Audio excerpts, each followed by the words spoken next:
এর যন্ত্রণার কথা, এর জ্বালায় শান্তি মতো আমি রান্না করতে পারি না রান্নাঘরে। জ্বালানাটা খুললে হয়েছে, একদম দাঁড়িয়ে থাকে সে নিচে যাওয়ার জন্য, কখন সে জ্বালানা থেকে লাফ দিবে, দোতলা থেকে লাফ দিবে নিচে। হ্যাঁ, তারে আবার আমি টুকাই টুকাই নিয়ে আসবো। কেন এত জমিদারি কেন? এই মেয়ে, কিছু বললে আবার দেখেন না মুখটা কীভাবে ঘুরেই নিচ্ছে। এত অহংকার! হ্যাঁ, ঘরে ভালো লাগে না? আই পড়ি, তোমার দুষ্টামি দিন দিন বাড়তেছে কেন বলো? বলো একটু, সবাই শুনুক। শুধু তাকিয়ে দেখে ওর ভিতরে যে মনের এই মনের ভিতরে যে কি শয়তানি, সেটা শুধু আমি জানি। আর বসার স্টাইলটা একটু দেখুন, দেখছেন? টেবিলে থাকবে সব সময় এরকম রানী, সে হচ্ছে ঘরের রানী।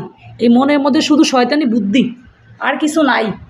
বাবাটা শুধু শয়তানি বুদ্ধি, এরকমই করবে সারাক্ষণ, শুধু এরকম করতে থাকবে। হ্যাঁ, এই যে বললেই কিছু একদম শুয়ে পড়বে।